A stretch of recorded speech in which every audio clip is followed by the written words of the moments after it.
Kita beralih ke informasi yang lain. Saudara, Kementerian Komunikasi dan Informatika, Pemerintah Aceh, dan e-Fishery meluncurkan program budidaya udang secara digital untuk mendukung para penambang udang di Aceh semakin maju.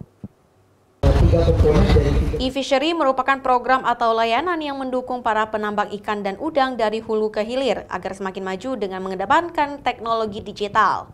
Adapun beberapa program unggulan yang diberikan bagi penambang udang yang memanfaatkan program tersebut adalah mampu mempercepat siklus panen hingga 74 hari, pengawasan dan permodalan hingga penjualan.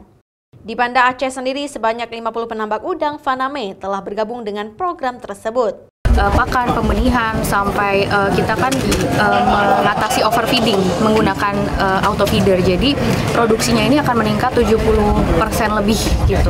Dan mempersingkat masa panen. Jadi kalau masa panennya ini biasanya 3 bulan, ini bisa jadi 2 bulan saja gitu. Karena kalau ketika kita menjual udangnya gitu, biasanya oh ini ada udang yang nggak layak karena masanya mereka kurang gitu ya, kilogramnya gitu. Nah, dengan menggunakan teknologi feeder ini, mereka pastinya juga bakal kita panen gitu, dengan kita menjamin bahwa ini bisa kita jual lagi gitu nanti ya, menggunakan e-feeder ini. Kementerian Kominfo juga mendukung penuh program tersebut dengan terus meningkatkan pelayanan digital, baik pendampingan kepada petani, terus mengurangi area blind spot, hingga dukungan lainnya.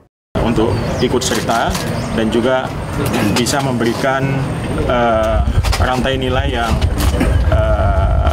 berguna buat masyarakat nelayan yang ada di Aceh gitu, dan produknya juga mungkin pada satu momen nanti bisa dihilirisasi menjadi produk-produk lain, sehingga ada value creation di sini dan ada job creation juga yang bisa menyerap lebih banyak tenaga kerja, terutama generasi muda Aceh. Dengan adanya program tersebut, diharapkan penambang udang di Aceh dapat terus meningkat, mampu meningkatkan ekonomi keluarga, hingga mampu melakukan ekspor mandiri ke luar negeri. Syahril, Kompas TV, Banda Aceh.